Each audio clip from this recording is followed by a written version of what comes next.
அன்னை மரியாள். புதிய ஏற்பாடு என்றாலே இயேசுதான்.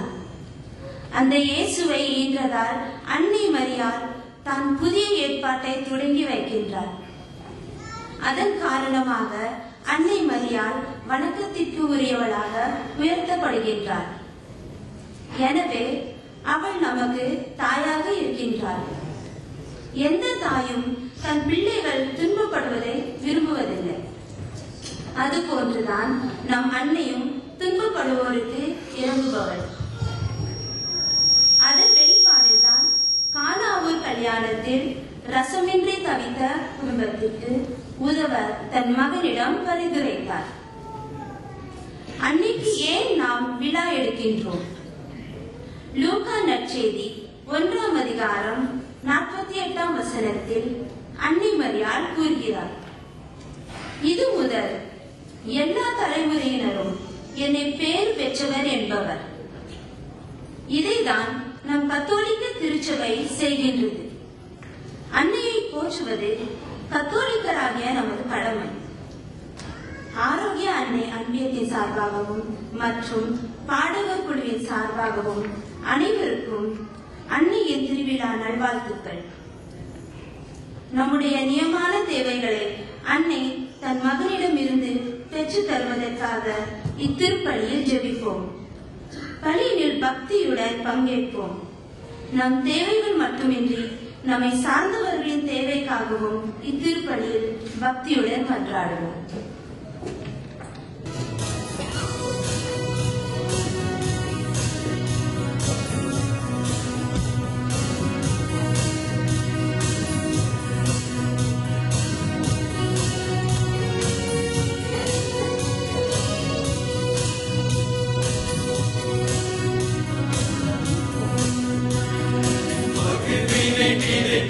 மனங்களை உயர்த்திட உறவினராய் வருவோம்.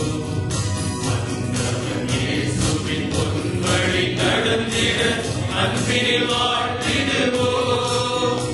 இறை அன்பினில் வாழ்த்திடுவோம்.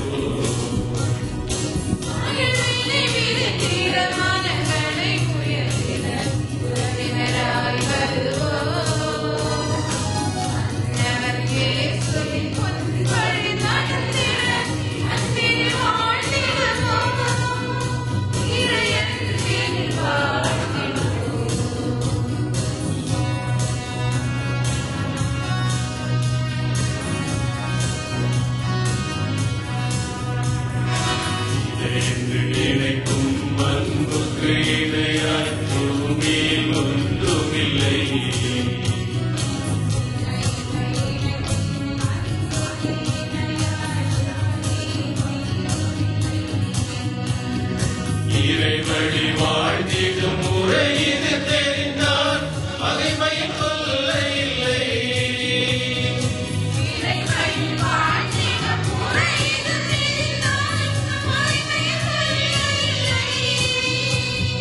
பிரித்திடும் சுயநல வேர்களை அறுப்போம், புதுவழி படைத்திடுவோம்.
தந்தை மகன் தூயாவின் பெயராலே.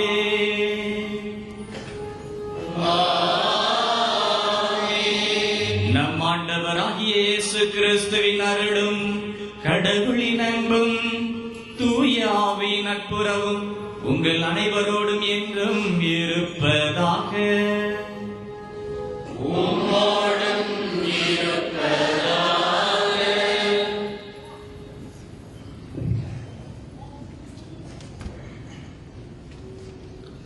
கிறிஸ்துவிற்கு பிரியமான சகோதர சகோதரிகளே, அம்மாவின் பிறந்த நாள் இன்று. வேலை நகரில் வீற்றிருக்கும் தூய ஆரோக்கிய அன்னையின் பெருவிழா. இந்த நாளிலே உங்கள் அனைவரையும் ஆசீர் நிரம்ப பெற வேண்டும் என்று வாழ்த்தி வரவேற்பதில் பெரும் மகிழ்ச்சி அடைகிறேன். போன்ல ஹலோ அப்படின்னு சொன்ன உடனே, என்னப்பா குரல் ஒரு மாதிரி இருக்கே, உடம்பு சரியில்லையா? குரலை வைத்தே நம்முடைய உடல் நலத்தை துல்லியமாக சொல்லக்கூடியவர் நம்முடைய தாய். இவ்வாறு ஒரு தாய் தன் குழந்தையின் குரலை வைத்து அக்குழந்தையின் உடல் நலத்தை சொல்கிறார் என்றால், இறைவனின் அன்னை நம்முடைய தாய் எந்த அளவிற்கு நம் மீது அன்பும் பரிவும் கரிசனையும் காட்டக்கூடியவர். அம்மா வார்த்தைகளே இல்லாத ஒரு வடிவம். அம்மா அளவுகோல் இல்லாத ஒரு அன்பு, அன்பின் உருவம். அம்மா சுயநலம் இல்லாத இதயம். அம்மா வெறுப்பை காட்டாத முகம். எங்கே புரண்டு படுத்தால் நாம் இறந்து விடுவோமோ என்று கருவிலிருந்தே நமக்காக தூக்கத்தை தொலைத்துவிட்டு இரவில் விழித்திருக்கும் சூரியன் அவள். இத்தகைய பல நல்ல குணங்கள் தாயின் வடிவிலே நாம் காணலாம். இன்று அன்னையின் பிறப்பு விழாவை கொண்டாடுகின்ற நாம் கடவுளாகி இறைவனின் மீட்பு திட்டத்திலே, மீட்பு வரலாற்றிலே அவள் ஒரு அடித்தளமாக, மீட்பின் வரலாற்றின் தொடக்கத்திற்கு இட்ட ஒரு அச்சாரமாக இருக்கின்றார். கன்னி ஒருத்தி கருத்தாங்கி மகனை பெற்றெடுப்பாள். அந்த கன்னியின் பிறப்பு விழாவை நாம் இன்று கொண்டாடுகிறோம். அன்னையின் ஆசீர் உங்கள் மீது என்றும் இருந்து உங்களை வழி நடத்தட்டும். ஆமீன். அம்மாவின் பிறந்த நாளிலே இந்த திருப்பலியை ஒப்புக் கொடுத்து அம்மாவுக்கு நன்றி சொல்ல அனைவரும் இங்கு கூடியிருக்கின்றோம். இந்த தருணத்தில் இந்த திருப்பலியை ஒப்புக் கொடுப்பதற்கு தடையாக இருக்கிறது நம்முடைய பாவங்களும் பலவீனமும் தான். இந்த நேரத்தில் மன உருக்கத்துடன் இறைவனை நோக்கி மன்றாடுவோம். நம்முடைய பாவத்தாலும் பலவீனத்தினாலும் அவருக்கு எதிராக குற்றங்களையும் நம்முடைய சகோதர சகோதரிகளுக்கு செய்த அனைத்து தீவினைகளையும் நினைத்து மனம் வருந்தி இனிமேல் அப்படிப்பட்ட பாவங்களை செய்வதில்லை என்ற உறுதியான மனதுடனே உறுதி கொண்டவர்களாக நம்முடைய பாவங்களை நினைத்து மனம் வருந்தி இறைவனிடத்தில் மன்னிப்பு கேட்போம்.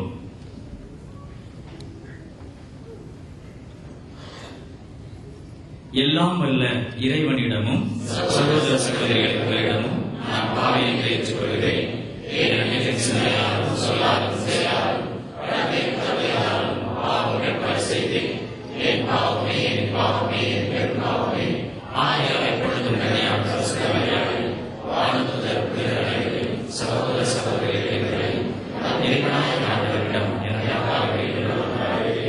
எல்லாம் வல்ல இறைவன் நம் மீது இரக்கம் வைத்து நம் பாவங்களை மன்னித்து நம்மை முடிவில்லா வாழ்விற்கு அழைத்துச் செல்வாராக. ஆமென்.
மன்றாடுவோமாக.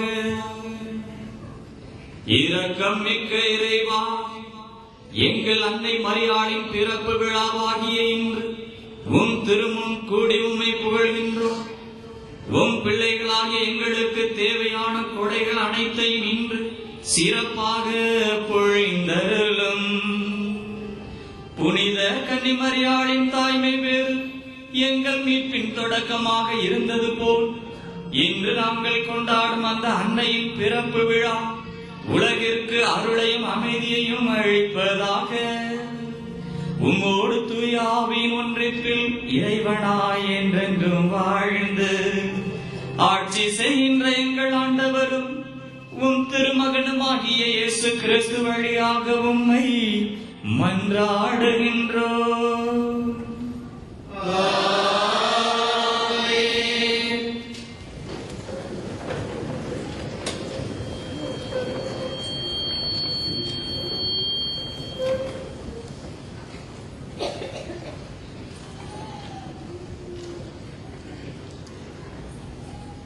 முதல் வாசகம்.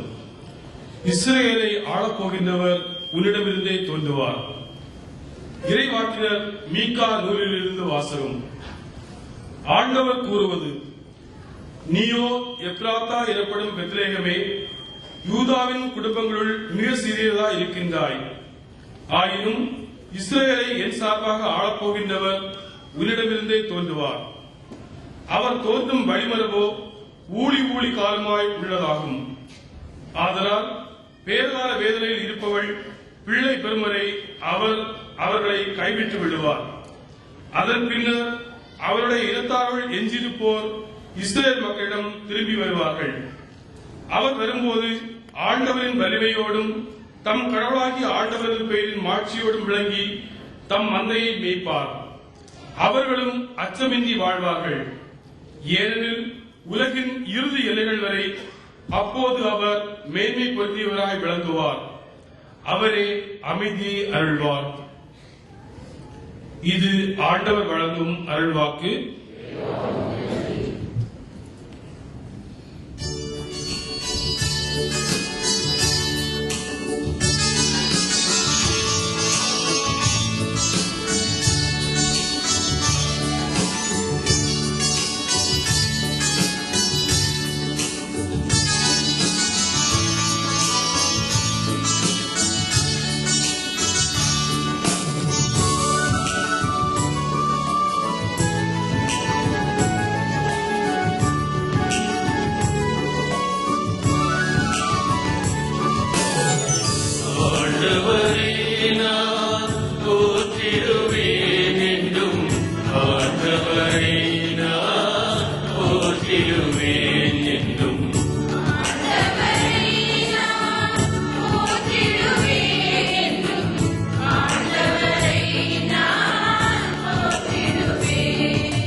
பவுல் ரோமியருக்கு எழுதிய திருமுகத்தில் இருந்து வாசகம்.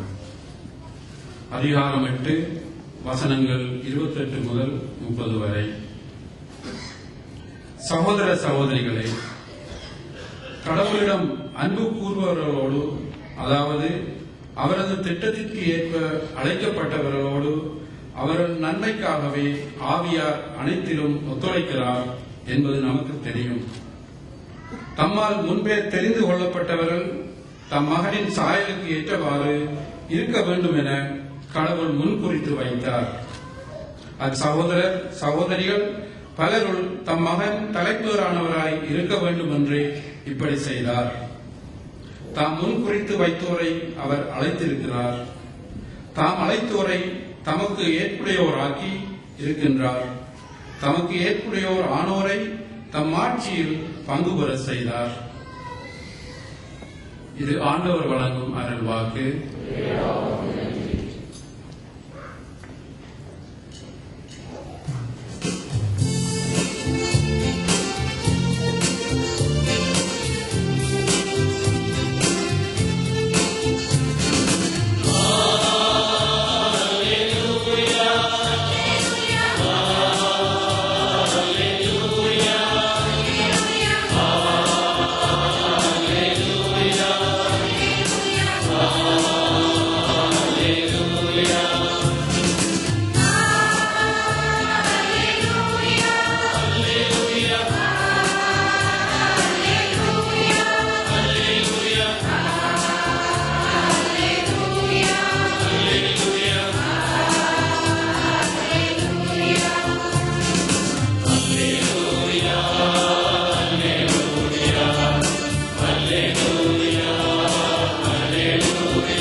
கன்னிமரியினிற் பேறு பெற்றவர், புகழ் அனைத்திற்கும் மிக ஏற்றவரே. ஏனெனில் என் இறைவன் இயேசு கிறிஸ்து நீதியின் ஆதவனாய் உம்மிடமிருந்து உதயமானார்.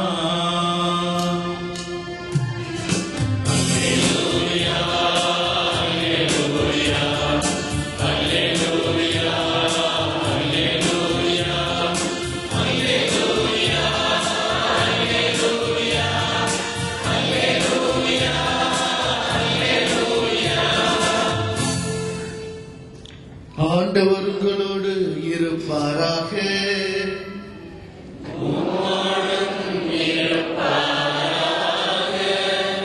தூய மத்தேயு எழுதிய நற்செய்தியிலிருந்து வாசகம்.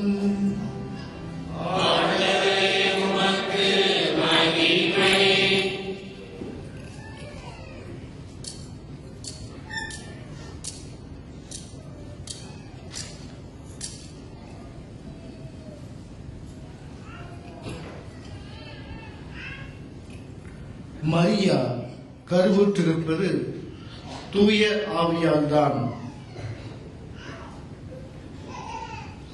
மத்தேயு எழுதிய நற்செய்தி பிரிவு 1 இறைவாக்கியங்கள் 1 முதல் 14 வரை. தாவீதின் மகனும் ஆபிரகாமின் மகனுமான இயேசு கிறிஸ்துவின் மூதாதையர் பட்டியல். ஆபிரகாமின் மகன் ஈசாக்கு, ஈசாக்கின் மகன் யாக்கோபு, யாக்கோவின் புதல்வர்கள் யூதாவும் அவர் சகோதரர்களும். யூதாவுக்கு தாமாருக்கும் பிறந்த புதல்வர்கள் பெட்ரோசும் சேராகும்.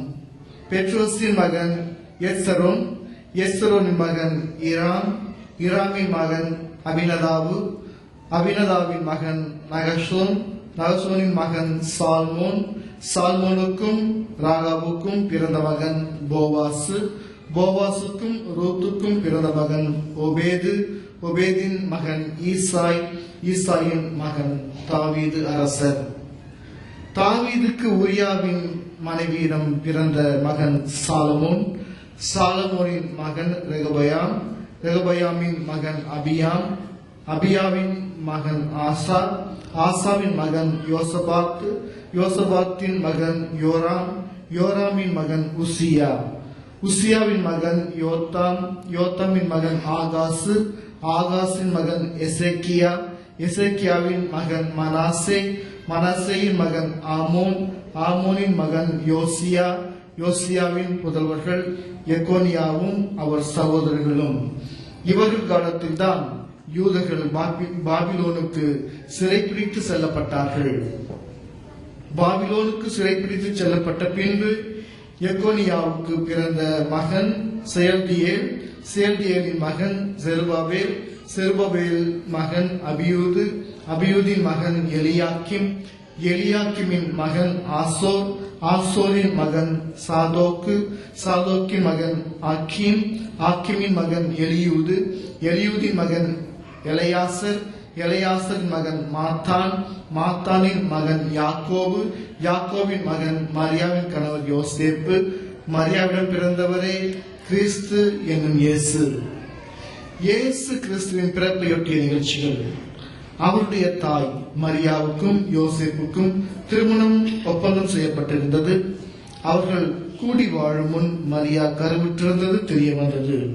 அவர் தூய ஆவியால் கருவுற்றிருந்தார். அவர் கணவர் யோசேப்பு நேர்மையாளர். அவர் மரியாவை இகழ்ச்சிக்கு உள்ளாக்க விரும்பாமல் மறைவாக விலக்கிவிட திட்டமிட்டார்.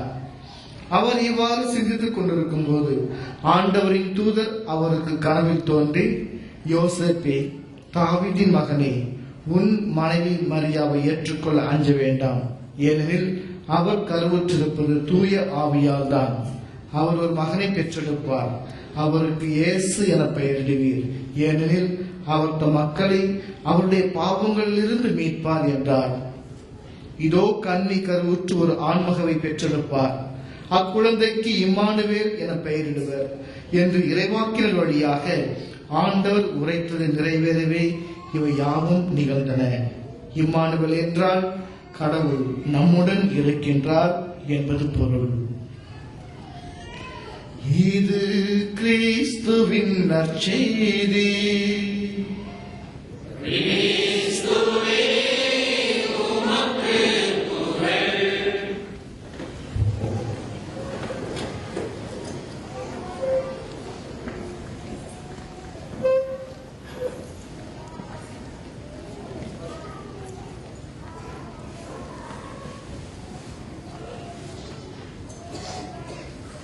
கிறிஸ்து இயேசுவில் எனக்கு மிகவும் பிரியமான சகோதர சகோதரிகளே, உங்கள் அனைவரையும் நம் ஆண்டவராகிய இயேசு கிறிஸ்துவின் திருப்பெயரால் வாழ்த்துகிறேன். இந்த மைக் தேவைப்படாது நினைக்கிறேன். உங்கள் அனைவருக்கும் அமைதி உரித்தாகுக. எல்லாரும் கை தட்டி அம்மாவுக்கு ஹாப்பி பர்த்டே சொல்லலாம். வெறும் கை தட்டல் மட்டும்தான் கேட்குது. ஹாப்பி பர்த்டே சொல்லலாமா? ஹாப்பி பர்த்டே மதர் மேரி. மகிழ்ச்சியா இன்னைக்கு அம்மாவுக்கு பிறந்த நாள் கொண்டாடுறதுனால பைபிள்ல இருந்து டாக்மா எல்லாம் உங்கள்கிட்ட சொல்லாம உங்களையும் ஒரு மகிழ்ச்சியோட ஒரு செய்தியை உங்களிடத்தில் பகிர்ந்து கொள்ள விரும்புகிறேன். எல்லாரும் ஒரு ஜோக்கு சொல்லுங்க ஃபாதர், இந்த புல பசங்க எல்லாம் நேற்று வந்துகிட்டு ஒரு ஜோக்கு சொல்லுங்க ஃபாதர் அப்படின்னு சொல்லிட்டே இருந்தாங்க. காட்டுல ராஜா சிங்கம் எல்லாரையும் ஹாலுக்கு வர சொல்லியிருந்தார். எல்லாரும் ஒவ்வொருத்தரும் ஒரு ஜோக்கு சொல்லணும், மற்றவங்களை சிரிக்க வைக்கணும், கலகலப்பா வைக்கணும். அதுதான் எல்லாத்துக்கும் ஒரு அசைன்மெண்ட். இந்த கூட்டத்துல யாராச்சும் ஒருத்தவங்க சிரிக்காம இருந்தாலும் ஜோக்கு சொல்லிக்கிட்டு இருக்கிறாரு காலி பிடிச்சு தின்னு விடுவேன் அப்படின்னு சொல்லி சிங்கம் ஒரு கட்டளை போட்டது. எல்லாரும் சிரிச்சிருங்க.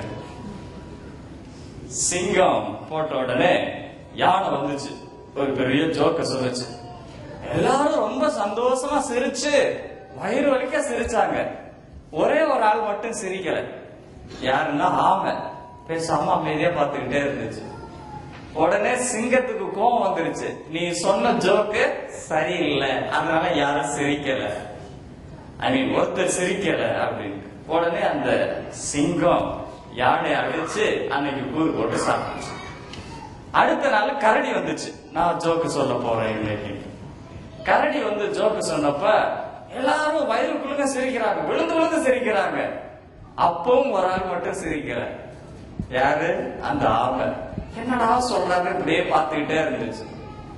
இப்ப சிங்கம் பார்த்துச்சு, எல்லாரும் சிரிக்கிறாங்க, ஆனா ஒரு ஆளு சிரிக்கல. அதனால நீ சொன்ன ஜோக்கு சரியில்லை அப்படின்னு சொல்லி அந்த கரடியையும் அடிச்சு சாப்பிடுச்சு. மூன்றாவது நாள் முதல்ல வந்துச்சு ஜோக்கு சொல்ல. முதல்ல வந்து ஜோக்க சொல்ல ஆரம்பிக்கிறதுக்கு முன்னாடியே எல்லாரும் அமைதியா இருந்தாங்க. முதல்ல மட்டும் விழுந்து விழுந்து சிரிச்சுச்சான். என்னடா அது நீ மட்டும் சிரிக்கிற அப்படின்னு சொல்லிட்டு முதல்ல கூப்பிட்டு விசாரிச்சா, முந்தா நாள் யாரோ ஒரு சோக்கு சொன்னிச்சு இல்ல, அது இப்பதான் எனக்கு ஞாபகத்துக்கு வருது, இப்பதான் எனக்கு சிரிப்பு வருதுன்னு சொல்லி சிரிச்சுச்சா. இது எஃபெக்டா இல்லையா? நீங்க சிரிக்காம இருக்கிறத பார்த்தா அப்படிதான் தோணும். அதே போல போலந்து நாட்டுல ஒரு பாட்டி, ரஷ்யாவினுடைய தளபதி அந்த ஊருக்கு வர்றாரு. வரவேற்கிறதுக்காக ராணுவ வீரர்கள் எல்லாம் அணிவகுத்து போறார்கள். அப்போ 24 குண்டுகள் சுடுறாங்க. குண்டுகள் முழங்க வரவேற்கிறாங்க. இந்த பாட்டிக்கு ஒண்ணும் புரியல. என்னப்பா துப்பாக்கி சத்தமா கேக்குது அப்படின்னு கேக்குறாங்க ராணுவ தளபதி கிட்ட. அப்ப சொல்றாரு, ரஷ்ய நாட்டு ராணுவ தளபதி வர்றா, அதுக்காக 24 துப்பாக்கி குண்டுகள் சுட்டாங்க அப்படின்னு. ஒரு குண்டுலையுமா அவன் சாகல. அடுத்த முறை நீங்க நல்லா ட்ரெயின் பண்ணி கரெக்டா குறி பார்த்து சுடுங்க அப்படின்னு சொல்லி பாட்டி சொல்லுச்சா. எதுவும் சிரிப்பு வரலையா? சரி, ஓகே.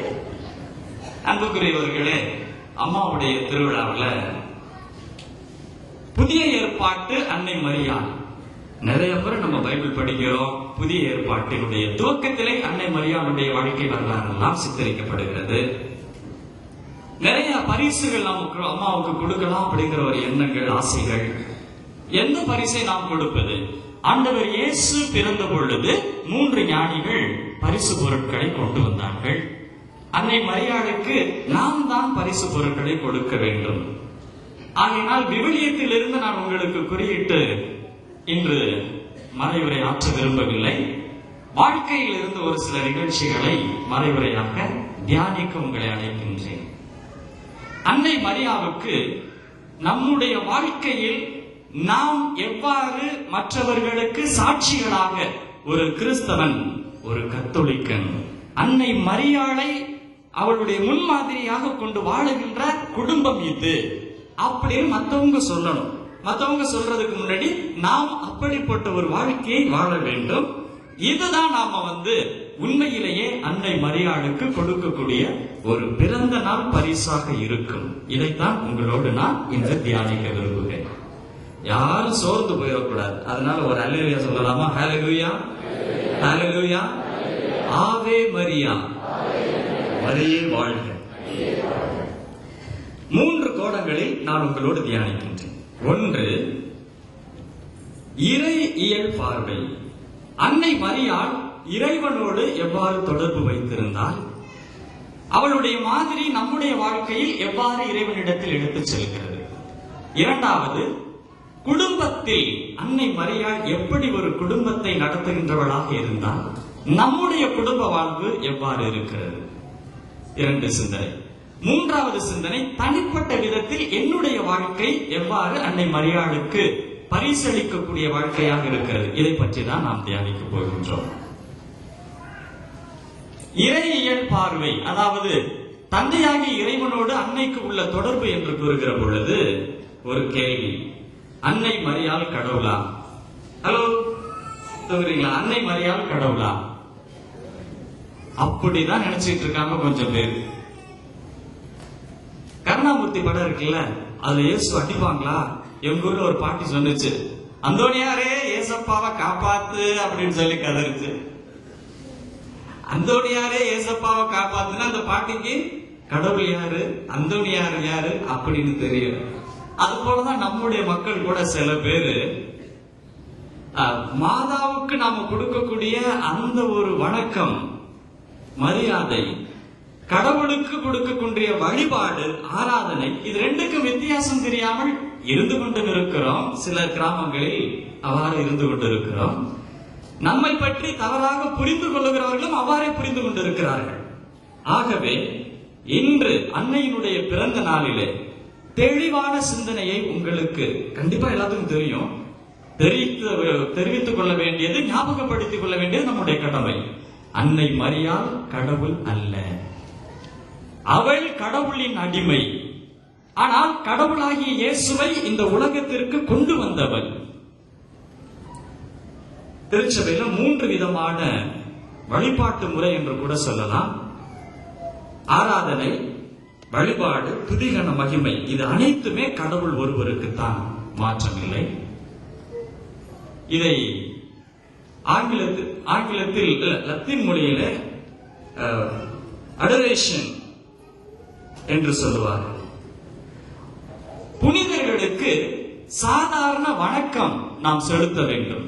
ஏனென்றால் அவர்கள் இயேசுவினுடைய போதனையை கேட்டு வாழ்ந்தவர்கள்.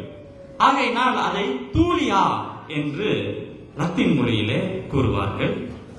அன்னை மரியாதை பொறுத்தவரை அந்த ஆராதனையும் அல்ல, இந்த வணக்கமும் அல்ல, சிறப்பு. இது ரெண்டுக்கும் இடைப்பட்டது. ஹைப்பர் தூலியா என்று சொல்லுவார்கள். மிகுந்த வணக்கம். நாம் புரிந்து கொள்வது ஆராதனை கடவுளுக்கு மட்டும்தான், அன்னை மரியாளுக்கு அல்ல. வணக்கம் சாதாரண வணக்கம் புனிதர்களுக்கு, அதை விட கொஞ்சம் மேற்படி மாதாவுக்கு. ஏனென்றால் அவள் இறைவனையே பெற்றுக் கொடுத்தவள். இதில் தெளிவாக நாம் இருக்க வேண்டும். நம்முடைய குழந்தைகளுக்கு நம்முடைய வாழ்க்கையில இயேசுவை நாம் கொடுக்கின்றோமா? இந்த இறையியல் சிந்தனையில் பார்க்கின்ற பொழுது அன்னை மரியாள் இயேசுவினிடத்தில் இருந்த எல்லா குணங்களுமே அன்னை மரியாளிடத்தில் இருந்து இயேசு பெற்றுக்கொண்டார். ஆகவே இயேசுவை போல, அன்னை மரியாவை போல நாம் நம்முடைய பிள்ளைகளை பழக்கப்படுத்த வேண்டும். இறை ஞானத்திலும் தெய்வ பயத்திலும் இறைவனுடைய வார்த்தையை தியானிப்பதிலும் அன்னை மரியாள் மாதிரியாக இருக்கிறார். ஆகவே அன்புக்குரிய சகோதர சகோதரிகளே, முதலாவது சிந்தனை நாம் கூறுகின்ற கருத்து இதுதான். அன்னை மரியாளை போல நம்முடைய பிள்ளைகளை தெய்வ பயத்திலும் ஞானத்திலும் வளர்க்க நாம் கடமைப்பட்டு இருக்கின்றோம். இரக்கம் நிறைந்த மனதிலும் பரிவு உள்ளம் கொண்டவராக இயேசு இருந்தது போல நம்முடைய பிள்ளைகளுக்கு இரக்கம் என்பது என்ன, பரிவு என்பது என்ன, நாம் கற்றுக் கொடுக்க கடமைப்பட்டவர்களாக இருக்கிறோம். அது இறையியல் சிந்தனையை நாம் வைத்துக் கொள்ளலாம். அடுத்ததாக நம்முடைய குடும்ப வாழ்வு என்ற சிந்தனையில வீட்டில் நடக்கக்கூடிய கூத்துக்கள்லாம் தெரியும். பிள்ளைங்க பசங்க இருந்தாங்கன்னா கொஞ்சம் அப்படி எப்படி ஓடியா விளையாண்டுட்டு சண்டை எல்லாம் போட்டுட்டு இருப்பாங்க. இவங்களை மேய்க்கிறதே ஒரு பெரிய வேலையா இருக்கும். அப்படிதான் ஒரு வீட்டுல ஒரு அண்ணன் தங்கச்சி 2 பேர் இருந்தாங்களாம். அக்கா தம்பி 2 பேர் இருந்தாங்க. தம்பி எப்பவுமே சேட்டை பண்ற பையன். வீட்டுக்கு அங்கிட்டு கூட ஓடையில கல்ல எடுத்து எறியறது அந்த மாதிரி வேலையெல்லாம் செஞ்சுட்டு இருப்பான். ஒரு நாள் விளையாட்டுத்தனமா ஒரு கல்ல எடுத்து எறிஞ்சான். அங்க பாட்டி ஒரு கோழி குஞ்சு வளர்த்துக்கிட்டு இருந்துச்சு. அந்த கோழி குஞ்சு மேல பட்டு கோழி குஞ்சு செத்து போச்சு. பையனுக்கு ஒரே பையன், ஐயோ போச்சு இன்னைக்கு மாட்டிக்கிட்டோம், பாட்டி நம்மள சட்டை பண்ணி நினைச்சுக்கிட்டு தெரியாம இந்த கோழி குஞ்சு எடுத்துட்டு போய் மண்ணை நோட்டி புதைச்சு விட்டான். அப்பா யாரும் பார்க்கல அப்படின்ட்டு திரும்பி வந்தா பின்னாடி அக்கா பார்த்துருச்சு. வந்து கோழி குஞ்சு அப்படின்னு சொல்லிட்டு போயிருச்சு. அவ்வளவுதான். பாட்டி வந்தாங்க, எங்கடா கோழி குஞ்ச காணும்னு தேடி தேடி பார்த்தாங்க. சரி ஏதோ பிடிச்சிட்டு போயிருச்சு, செத்து போச்சு போல இருக்குன்னு விட்டுட்டாங்க. அப்போ பாட்டி அந்த அக்காவை கூப்பிட்டு, அடியே போய் தண்ணி கொஞ்சம் கொண்டுட்டு வா அப்படின்னு அமர்ட்டாங்க. அக்கா போகல. தம்பியை கூப்பிட்டு, டேய் தண்ணி போய் கொண்டு வாடா. நான் போக மாட்டேன் அப்படின்னு சொன்னானா. மெதுவா வந்து காதுல கோழி குஞ்சு அப்படின்னு சொல்லிச்சு. அக்கா ஐயோ போச்சு, அக்கா மாட்டி விட்டுரும் பாட்டிக்கிட்ட நினைச்சிட்டு பயந்து போய் தண்ணி கொண்டு வந்து கொடுத்தானா. அடுத்த நாள் பாட்டி வந்து, அடியே போய் கடைக்கு போய் ஜாமான் வாங்கிட்டு வா அப்படின்னு சொல்லிச்சான். ஆனா அக்கா உடனே தம்பிய, டேய் கடைக்கு போயிட்டு ஜாமான் வாங்கிட்டு வா அப்படின்னு அவன் சொன்ன. நான் போக மாட்டேன். மெதுவா காதுல வந்து கோழி குஞ்சு அப்படின்னு சொல்லிச்சு. போச்சு, அக்கா பாட்டிக்கிட்ட மாட்டி விட்டுருன்னு பயந்துகிட்டு போய் கோழி கடைக்கு போயிட்டு வந்தானா. அதே மாதிரி அடுத்த நாள் பாட்டிக்கு பாக்கு அடிச்சு கொடுக்கணும். டே அந்த பாக்கு அடிச்சு கொடுடி அப்படின்னு அக்கா கிட்ட சொன்னிச்சு. அக்கா முடியாது. தம்பி கிட்ட, டேய் பாக்கு அடிச்சு கொடுறா பாட்டிக்கு. அவன் முடியாதா கோழி குஞ்சு அப்படின்னு சொன்னோடனே பையன் பயந்துகிட்டு பாட்டிக்கு பாக்கு அடிச்சு கொடுத்தான். இப்படியே கொஞ்ச நாள் போச்சு. இவனுக்கு தாங்கல அக்கா பண்ற டார்ச்சர். இனி இது சுத்தப்படாது நினைச்சிட்டு போய் பாட்டி கிட்ட உண்மையை சொல்லிட்டான். பாட்டி என்னை மன்னிச்சுக்க, நான் தான் உன் கோழி குஞ்ச கல் எடுத்து விளையாட்டா போட்டேன், அது செத்து போச்சு, நான் என்ன பண்றது அப்படின்னு சொன்னே. பாட்டி அவனை கட்டி பிடிச்சு, சரிடா பரவாயில்ல, நல்ல வேலை இப்பனாச்சு நீ சொன்னிய போடான்னு சொல்லிச்சு. இந்த விவரம் அக்காவுக்கு தெரியல. மறுநாள் பாட்டி ஒரு வேலையை சொல்லிச்சு, தண்ணி கொண்டுட்டு வா அப்படின்ட்டு. அக்கா உடனே, டே தண்ணி கொண்டு வா முடியாது அப்படின்னு சொன்னா அக்காவுக்கு புரியல. முடியாதா? கோழி குஞ்சு இவன் கோழி குஞ்சு அப்படின்னு இவன் பிளக்கா சொன்னானா? அந்த மாதிரி நம்ம வீட்டுல பிள்ளைங்க செய்யக்கூடிய சில அட்டகாசங்கள்லாம் இருக்கு. ஒரு அப்பா பணம் மேல ஆசை வந்துருச்சு. ஏன்னா பையன்களை படிக்க வைக்கணும், நிறைய சம்பாதிக்கணும் அப்படின்ட்டு வேலைக்கு போறது அவருடைய தொழில். வீட்டுக்கு லேட்டா தான் வருவாரு. இப்ப பிள்ளைங்களை கவனிக்கிறதுக்கு அவர் முடியாத ஒரு காலகட்டம். பையன் அப்பா வருவாரு, வந்து பாப்பாரு, அவரோட பேசலாம், விளையாடலாம் அப்படின்னு ஒரு ஏக்கத்தோட இருக்கிறான். ஆனா அப்பா இரவு மட்டும் வர்றாரு, பையனை தட்டி கொடுக்கிறாரு, முத்தம் கொடுக்கிறாரு, சாப்பிட்டு தூங்க போறாரு. அவன் தூங்கி எந்திரிக்கிறவங்களே எந்திரிச்சு வேலைக்கு ஓடிடுறாரு. இன்னைக்கு அப்பா வர்ற வரைக்கும் காத்திருக்கணும், அவர் எப்படியாச்சும் புடிச்சிடணும் சொல்லிட்டு தூங்காம விழிச்சுக்கிட்டே இருந்தான். அப்பா வந்தாரு. என்ன மகன் என்ன தூங்கலையா? இல்லப்பா உங்களை பார்க்கலான்ட்டு தான் இருக்கிறேன். நீங்க ஒரு நாளைக்கு எவ்வளவு சம்பாதிப்பீங்க? எனக்கு ஒரு நாளைக்கு 20 தெனாரி கிடைக்கும். சரி அப்படின்னா எனக்கு ஒரு 10 தெனாரி காசு கொடுக்க முடியுமா அப்படின்னு கேட்டான். அரஞ்சனா பாத்துக்க, உனக்கு எதுக்கு நான் 10 தெனாரி காசு? அதெல்லாம் தர முடியாது போ அப்படின்னு சொல்லி சண்டை போட்டாரு. அவனும் போய் அழுதுகிட்டே தூங்கிட்டான். ஆனாலும் கூட அப்பாவுக்கு தூக்கம் வரல. நான் சம்பாதிக்கலாம் இதுக்காக, என் பிள்ளைங்களுக்கு தானே. அப்படி இருக்கும்போது அவன் ஆசையா கேட்ட ஒரு 10 தெனாரி நான் காசு கொடுத்தா என்ன அப்படின்னு சொல்லி அவர் வேதனைப்பட்டுக்கிட்டே இருந்தாரு. அதே மாதிரி காலையில எழுந்த உடனே அவனை எழுப்பி விட்டு, இந்தா நீ கேட்ட 10 தெனாரி அழுவாம நல்லா இரு அப்படின்னு சொல்லி சொன்னார். உடனே அந்த பையன் ஓடி ஏற்கனவே அவன் சேர்த்து வச்சிருந்த அந்த ஒரு 10 தெனாரோட இந்த ஒரு 10 தெனாரையும் சேர்த்து 20 தெனாரை எடுத்துட்டு வந்து அப்பாட்ட கொடுத்தான். அப்பா இந்த காசுக்காக தான் இன்னைக்கு வேலைக்கு போறேன், இன்னைக்கு வந்து எனக்கு ஸ்கூல் லீவு, இந்தா நீ சம்பாதிக்க வேண்டிய 200 தெனார் 20 தெனார் இதை வச்சுக்கிட்டு இன்னைக்கு என் கூடவே இருந்து என்னைய வெளியில தான் கூட்டிட்டு போங்க. ஹல்லேலூயா. பிள்ளைகளுடைய ஏக்கம் பெற்றோர்கள் கூடவே இருக்கணும் அப்படின்ற ஒரு சந்தோஷம். அதுக்காக சம்பாதிக்க போக கூடாதுன்னு இல்ல. அன்னைக்கு அந்த அப்பன் உணர்ந்தான், நிச்சயமா என் பிள்ளை கூட நான் இருக்கணும், இனி நான் காசு அழைச்சிட்டு இருக்க கூடாது அப்படிங்கிற ஒரு எண்ணம் அவனுக்கு ஏற்பட்டது. அன்று அவனுடைய மகனை எடுத்துக்கொண்டு போனான்.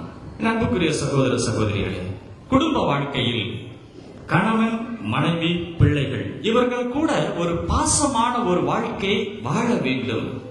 நிறைய பேச்சுல அந்த ஒரு பாசம் இல்லாமல் போய் கொண்டிருக்கிறது. கணவன் மனைவியிடையே கருத்து வேறுபாடு மிகுந்து கொண்டிருக்கிறது. பிணக்குகள், ஒரு சின்ன சின்ன விஷயங்களை கூட அட்ஜஸ்ட் பண்ணி போக முடியாத ஒரு காலகட்டம், அப்படியான ஒரு காலகட்டமாக வாழ்ந்து கொண்டிருக்கிறது. இந்த காலகட்டத்தில் அன்னை மரியாளுக்கு நாம் பிறந்த நாளை கொண்டாடி பிறந்த நாள் வாழ்த்துக்களை கூறிக்கொண்டிருக்கிற நாம் அன்பை ஒருத்தருக்கு ஒருவர் பகிர்ந்து கொள்ளக்கூடிய, விட்டுக் கொடுக்கக்கூடிய ஒரு நல்ல ஒரு குடும்பமாக, மாதிரியான குடும்பமாக நாம் வாழ வேண்டும். இதுதான் அன்னை மரியாளுடைய விருப்பமாக இருக்கிறது. ஆகவே நல்லா யோசிச்சு பாருங்களேன், நம்முடைய வாழ்க்கையில நம்முடைய கணவன், நம்முடைய மனைவி, நம்முடைய பிள்ளைகள் இவர்கள் கூட கூட நம்மளால ஒரு பாசமான ஒரு உறவு வைத்துக் கொள்ள முடியவில்லை என்றால், பக்கத்து நாட்டுக்காரன், பக்கத்து வீட்டுக்காரன் அவங்க கூட நம்ம எப்படி ஒரு உறவை வளர்த்துக் கொள்ள முடியும்? எப்படி ஒரு சந்தோஷமான ஒரு வாழ்க்கையை நாம் அமைத்துக் கொள்ள முடியும்? இதைத்தான் நாம் நம் அன்னை மரியாளுக்கு இன்று முதல் நான் எனது குடும்பம், எனது பிள்ளைகளோட ஒரு மகிழ்ச்சியான, ஒரு விட்டுக் கொடுக்கக்கூடிய ஒரு மனத்திடனை மன பக்குவத்தை நான் ஏற்படுத்திக் கொண்டு வாழ்வேன் என்ற ஒரு சபதத்தை நாம் எடுக்கிற பொழுதுதான் இது நமது அன்னை மரியாளுக்கு நாம் கொடுக்கின்ற ஒரு பரிசாக இருக்கும். ஹல்லேலூயா, ஹல்லேலூயா. இயேசுவுக்கு நன்றி, மரியே வாழ்க. மூன்றாவதாக நாம் தியானிக்கின்ற ஒரு சிந்தனை, தனிப்பட்ட விதத்தில் நான் என் அன்னை மரியாளுக்கு என்ன கொடுக்க போகிறேன் என்னுடைய வாழ்க்கையில். கலாச்சாரம் அப்படிங்கிற பெயர்ல நாடே சீரழிஞ்சிச்சு. ஆண் பெண் சமம். மரியாள் வாழ்ந்த காலத்துல ஆண்களும் பெண்களும் சமமாக இருக்கவே முடியாது. ஒரு அடிமைகளைப் போலவே ஆணாதிக்க சமுதாயம் பெண்ணினத்தை வைத்திருந்தது. ஆனால் ஆண்டவர் இயேசு அனைவரும் சமம் என்ற ஒரு சுதந்திரத்தை கொடுத்தார். இப்போ அந்த சுதந்திரம் எவ்வாறு போய் கொண்டிருக்கிறது என்றால், நானும் சமம் நீனும் சமம், நீயும் சம்பாதிக்கிற நானும் சம்பாதிக்கிறேன், இந்த ஒரு நல்ல மனப்பான்மையோடு போச்சுன்னா தவறு இல்லை. நீ தண்ணி அடிச்சேனா நானும் தண்ணி அடிப்பேன். கணவன் மனைவி இடத்தில், குடும்பத்தில் நடந்து கொண்டிருக்கின்றோம், நடக்குது. நம்ம ஊர்ல எங்கெல்லாம் எப்படின்னு தெரியல, எனக்கு தெரியல. நம்ம ஊருக்குள்ள இளைஞர்களும் பெண்கள் குடிச்சிட்டு ரோட்ல கிடக்குறாங்க. ஆமா, டிவில போட்டு காமிச்சாங்க, நியூஸ் பேப்பர்ல வருது. என்ன வித்தியாசம்? அவன் தண்ணி அடிக்கிறான், அண்ணன் மட்டும் தண்ணி அடிக்கிறான்ல, நான் தண்ணி அடிச்சேன், என்ன தப்பு? 4 நாட்களுக்கு முன்பதாக நான் ஒரு நிகழ்ச்சியை கண்டு அதிர்ந்து போனேன்.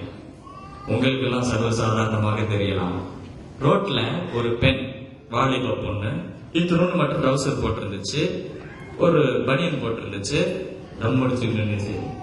எனக்கு ஒரே ஆச்சரியம், என்னடா நம்ம ஊர்ல பசங்க அந்த மாதிரி தண்ணி தம் அடிச்சுட்டு இருப்பாங்க, இந்த ஊர்ல பார்த்தா பிள்ளைங்க எல்லாம் அப்படி தம் அடிக்குது. எனக்கு ஒரே ஷாக்கா இருந்துச்சு. அப்புறம் ஃபாதர் சொன்னார், எப்ப அது அந்த நாட்டு கலாச்சாரம், அந்த ஊர்ல உள்ளவங்க, அது சர்வசாதாரணம். சரி, கத்தோலிக்க திருச்சபையில் அன்னை மரியாளின் பிள்ளைகள் என்று சொல்லிக் கொள்ளக்கூடிய நம்முடைய கலாச்சாரம் என்ன?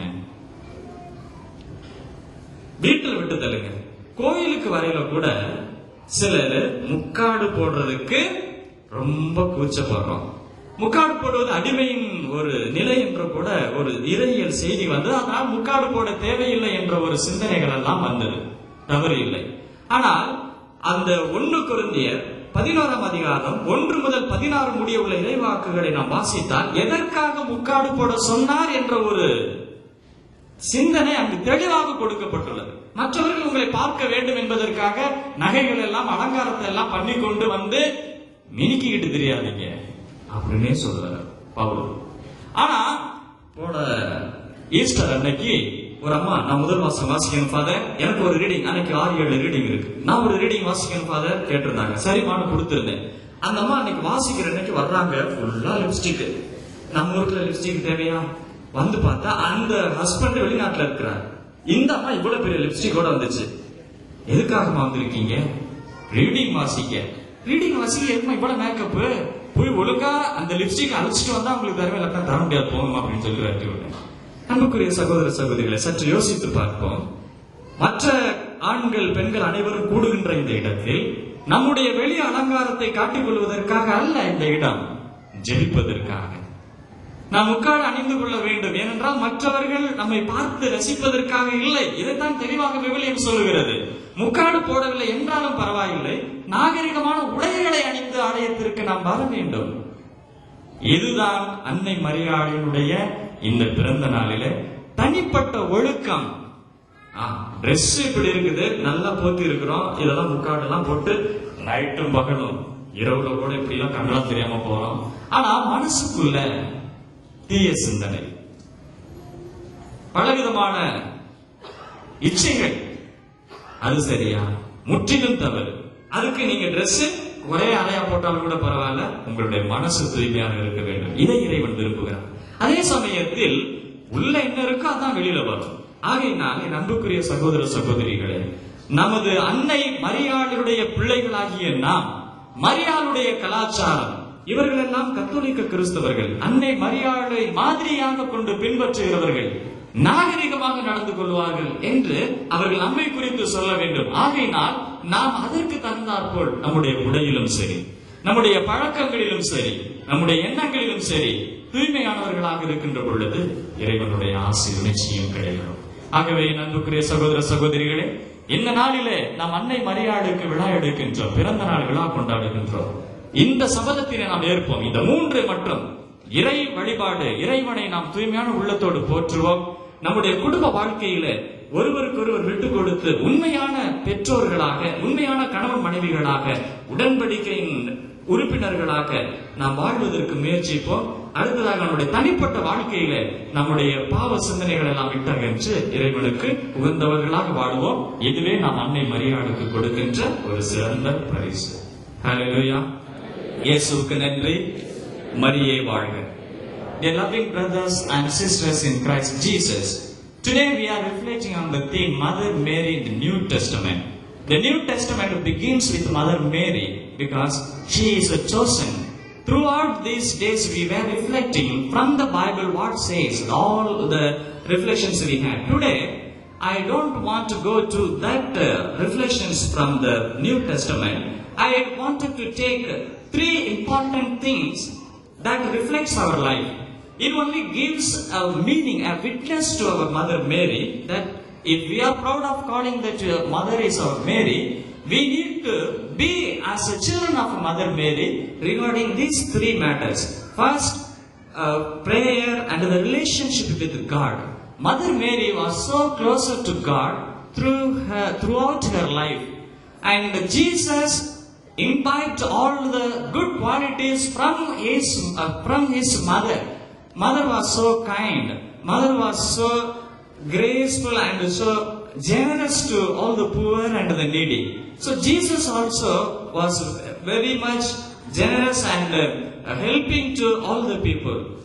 If we imbibe that spirit, we can boldly say that I am the daughter and son of Mother Mary. And second thing, what to be reflected in our family life, how we teach our children and how we teach our husband and our wife. If our husband and wife relationship is smooth, and if we love really our children, that gives a witness and a valuable life that we are the sons and daughters of Mother Mary. And third, we reflected our personal life. Our personal life, which means it includes the culture where we are living. The world has its own culture. But as the children of Mother Mary, we have different culture. That is Mother Mary's culture. Mother Mary was so pious, and not only inside but outside also. That is to say, in their culture they wear a long robe and so on. But in our society, in our culture, people don't wear long robe but a small piece of dress, which makes dirty. That in the sense, it is not good to say that I am your mother, daughter of Mother Mary. It only gives a decent dress to come into the church at least and covering the head. Those things say that our personal life gives a witness to our Mary. Therefore, we have reflected these three things. We are offering as a gift to Mother Mary on her birthday by living these three good qualities and personalities. May God bless you and give you all His blessings and the showers of His blessings. May God bless you. Thank you.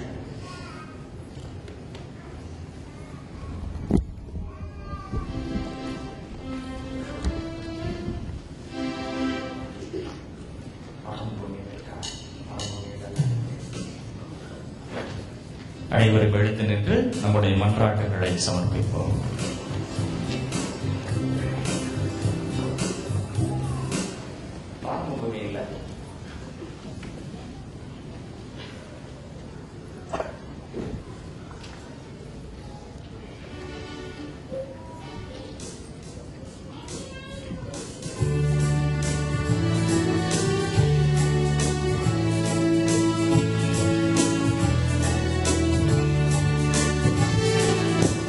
God.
மௌனமாக சிறிது நேரம் மன்றாடுவோம்.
சகோதர சகோதரிகளே, நாம் அனைவரும் இணைந்து ஒப்புக் கொடுக்கின்ற இந்த திருப்பலி எல்லாம் வல்ல தந்தையாகிய இறைவனுக்கு ஏற்றதாகும்படி ஜெபியுங்கள்.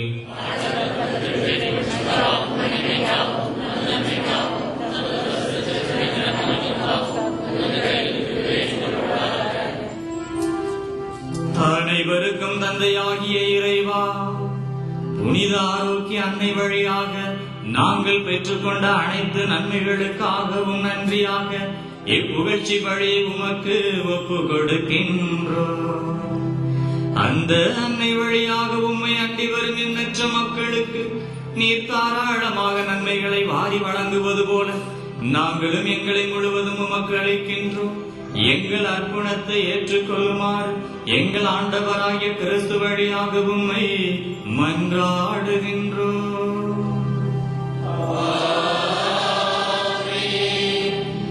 ஆண்டவர் உங்களோடு இருப்பாராக.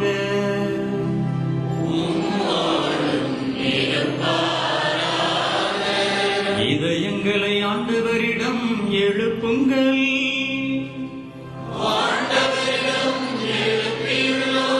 நம் இறைவனாகிய ஆண்டவருக்கு நன்றி கூறுவோம்.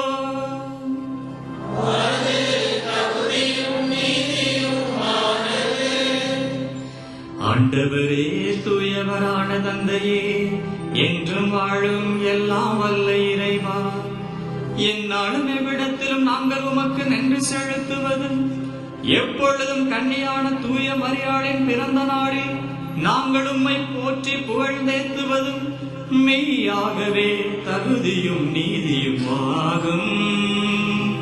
எங்கள் கடமையும் மீட்புக்குரிய செயலுமாகும்.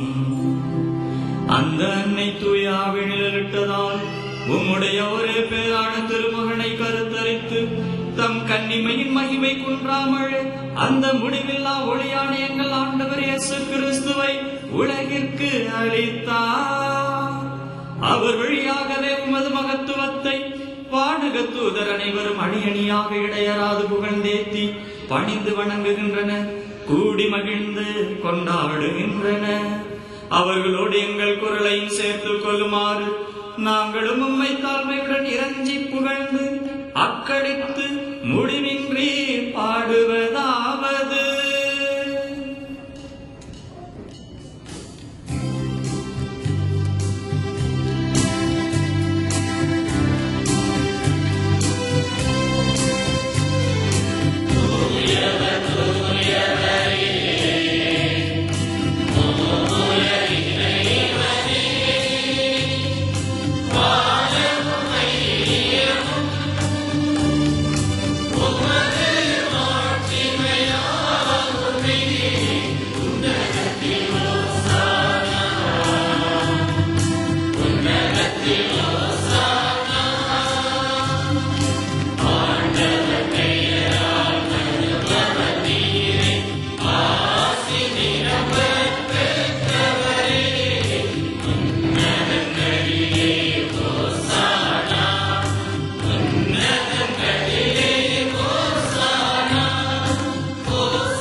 வானக தந்தையே, நீர் மெய்யாகவே தூயவர், புனிதத்திற்கு எல்லாம் ஊற்று. ஆகவே உம்முடைய தூய ஆவியை பொழிந்து இக்காணிக்கைகளை புனிதப்படுத்த வேண்டும் என உம்மை மன்றாடுகின்றோம். இவ்வாறு எங்கள் ஆண்டவர் இயேசு கிறிஸ்துவின் உடலும் இரத்தமுமாக எங்களுக்கு இவை மாறுவனவாக. அவர் பாடுபட மனமுவந்து தம்மை கையளித்த போது அப்பத்தை எடுத்து நன்றி செலுத்தி அதை பிட்டு தம் சீடருக்கு அளித்து கூறியதாவது: அனைவரும் இதை வாங்கி உண்ணுங்கள், ஏனெனில் இது உங்களுக்காக கையளிக்கப்படும் என் உடல்.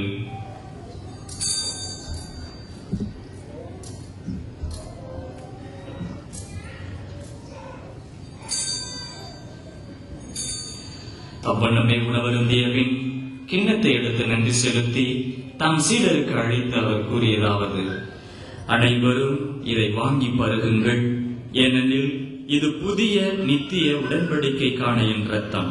இது பாவ மன்னிப்புக்கென்று உங்களுக்காகவும் எல்லாருக்காகவும் சிந்தப்படும். இதை என் நினைவாக செய்யுங்கள்.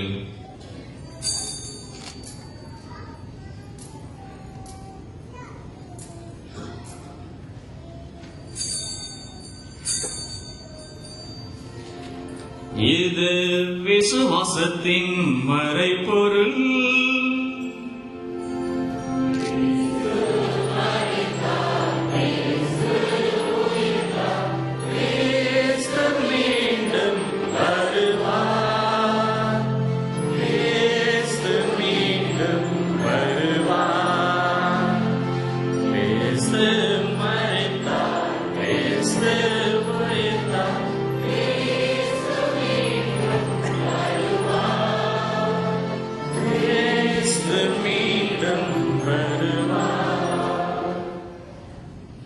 ஆகவே இறைவா, நாங்கள் கிறிஸ்துவின் இறப்பையும் உயிர்ப்பையும் நினைவு கூர்ந்து வாழ்வு தரும் அப்பத்தை மீட்பளிக்கும் கிண்ணத்தை உமக்கு ஒப்புக் கொடுக்கின்றோம். உம் திருமுனின்று ஊழியம் புரிய தகுந்தவர்கள் என எங்களை ஏற்றுக்கொண்டேன். எனவே உமக்கு நன்றி செலுத்துகின்றோம். மேலும் கிறிஸ்துவின் உடலிலும் இரத்தத்திலும் பங்கு கொள்ளும் எங்களை தூய ஆவி ஒன்று சேர்க்க வேண்டும் என உம்மை தாழ்மையுடன் மன்றாடுகின்றோம்.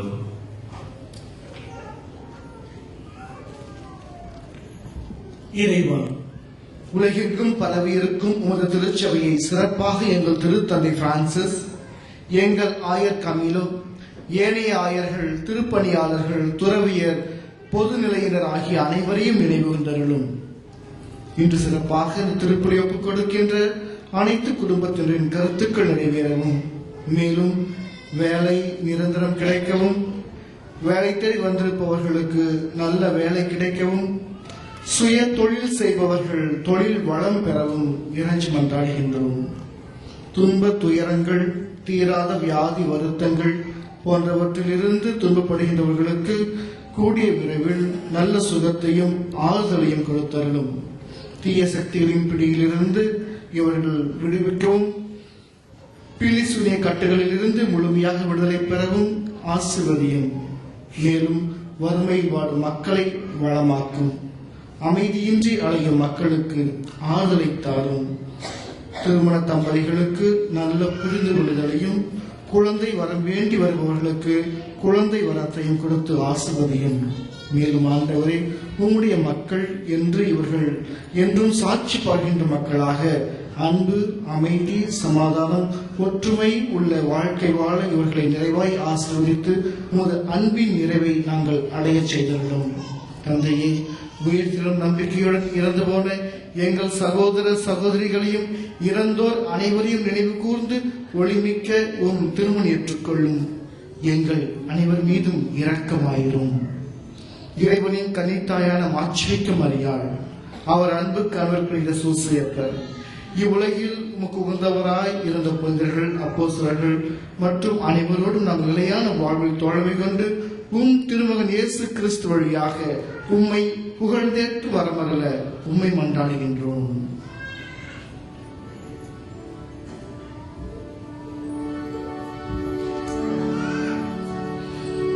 இவர் வழியாக இவரோடு இவரில் எல்லாம் வல்ல தந்தையே இறைவா,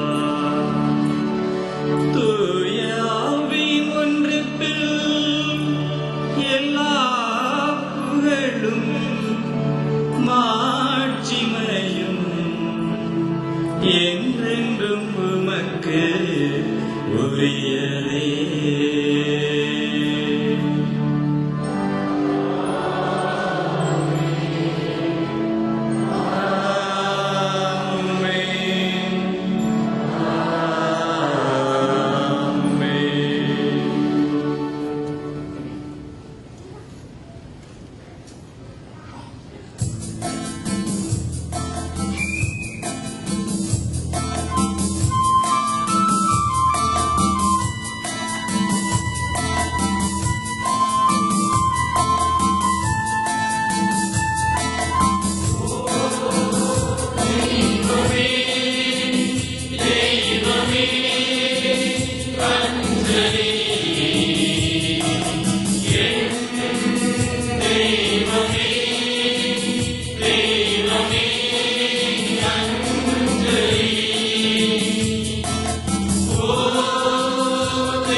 மகன் இயேசு போதித்தவாறு இறையரசு ஜெபிப்போமாக.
இயேசு கிறிஸ்துவே, அமைதியை உங்களுக்கு விட்டுச் செல்கின்றேன், என் அமைதியையே உங்களுக்கு அளிக்கின்றேன் என்று உம்முடைய அப்போஸ்தலர்களுக்கு நீர் சொன்னீரே. எங்களுடைய பாவங்களை பாராமல் உமது திருச்சபையின் விசுவாசத்தையே கண்ணோக்கி எங்களுக்கு அமைதியையும் ஒற்றுமையும் அளித்தருள திருவிழம் கொள்வீராக. என்றென்றும் வாழ்ந்து ஆட்சி செய்கின்றவர் நீரே. ஆண்டவருடைய சமாதானம் உங்களோடு என்றும் இருப்பதாக.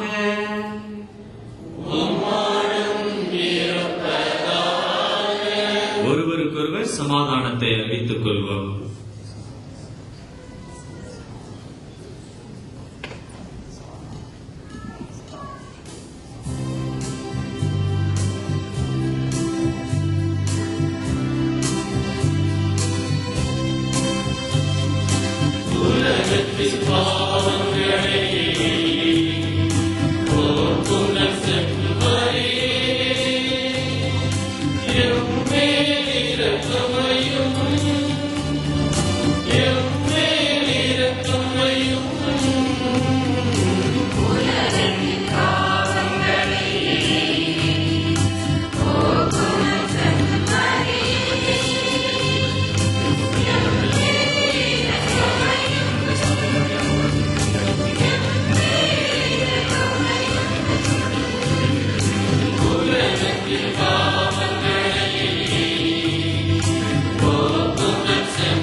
இதோ இறைவனின் செம்மறி, இவரே உலகின் பாவங்களை போக்குகின்றவர்.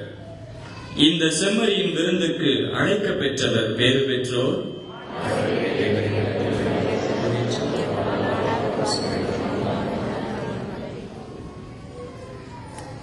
கிறிஸ்துவின் திருவுடல் திருரத்தம் நம்மை காத்து படுவதற்காக.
மன்றாடுவோமாக. எளியோரை ஆதரிக்கும் இறைவா, எங்கள் ஆரோக்கிய அன்னையின் பிறப்பு விழாவில் தகுதியற்ற எங்களுக்கு உம் திருமகன் இயேசுவின் உடலையும் இரத்தத்தையும் உணவாக அளித்ததற்காக உமக்கு நன்றி செலுத்துகின்றோம். நீர் தாழ்நிலையில் இருப்போரை உயர்த்துகிறவர் என்றும் தலைமுறை தலைமுறையாக அனைவருக்கும் இரக்கம் காட்டுகிறவர் என்றும் புனித கன்னிமரியாளின் வழியாக நாங்கள் அறிந்திருக்கின்றோம். உம்முடைய பெருந்தன்மையான அன்பை கண்டு பாவித்து நாங்களும் சமுதாயத்தில் ஏழைகள், கைவிடப்பட்டோர், ஒடுக்கப்பட்டோர் முதலானோரின் நலன்களுக்காக ஈடுபட்டு உழைக்க எங்களுக்கு வரமருளும். எங்கள் ஆண்டவராகிய கிறிஸ்து வழியாக உம்மை மன்றாடுகின்றோம்.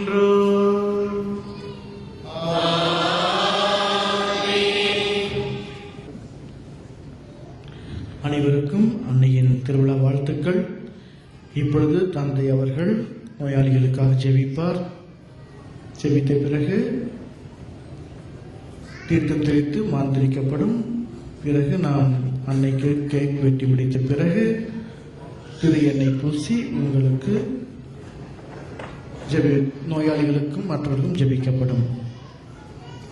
For your attention, now Father Irdiraj will pray for the sick. After prayer, we will bless you with the holy water. Then we come and cut the cake. Having cut the cake, then we will anoint it with the holy oil for the healing.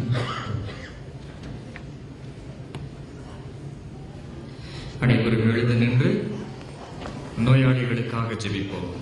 அன்புக்குரியவர்களே, ஜெபத்திற்கு வல்லமை உண்டு. நம் ஆண்டவர் இயேசு நோயிலிருந்து விடுதலை தரக்கூடியவர். நம்பிக்கையோடு ஜெபிப்போம். நம்மில் காயப்பட்டவர்களுக்காக இறைவன் அவர்களை குணப்படுத்த வேண்டுமாக ஜெபிப்போம். நம்முடைய உறவினர்கள், நம்முடைய பெற்றோர், சகோதர சகோதரிகள் யாரெல்லாம் நோய்வாய்ப்பட்டு இருக்கிறார்களோ இதோ இந்த நேரத்திலே அவர்களை ஆண்டவர் தொட்டு குணப்படுத்த வேண்டுமாக ஜெபிப்போம். நம்மளில் யார் யாருக்கு எங்கெங்கு வியாதிகள் இருக்கின்றது என்று உணர்கிறீர்களோ அந்த இடத்தினை ஆண்டவர் தொட்டு குணப்படுத்த வேண்டுமாக ஜெபிப்போம். கண்களை மூடி நமது விண்ணக தந்தையை நோக்கி மன்றாடுவோம்.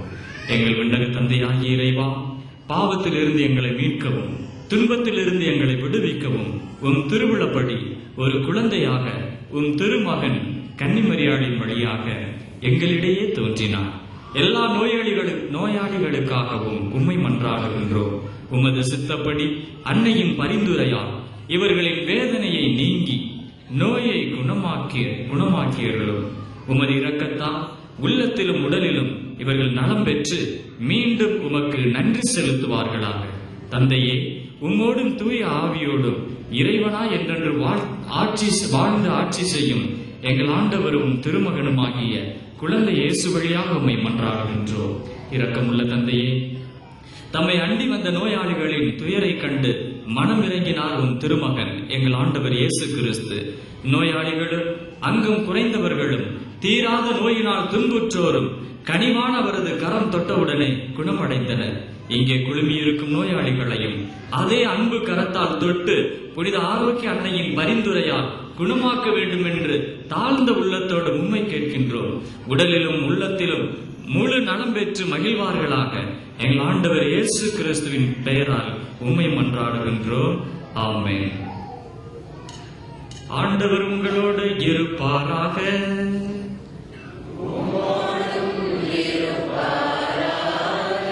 எல்லாம் வல்ல இறைவன் தந்தை, மகன், தூயாவி உங்களை நிறைவாக ஆசீர்வதிப்பாராக. இயேசுவின் சாட்சிகளாகவும் அன்னை மரியாளின் அன்பு பிள்ளைகளாகவும் வாழ சென்று வாழுங்கள்.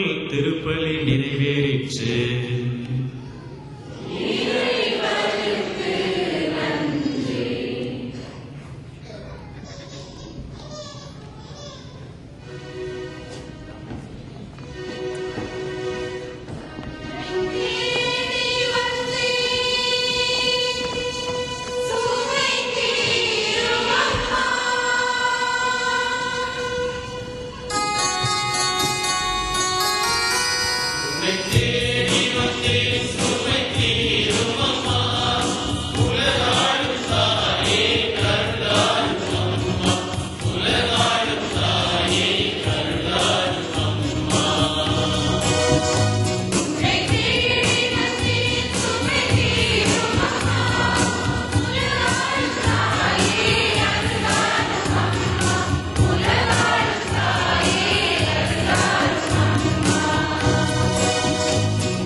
Vamos,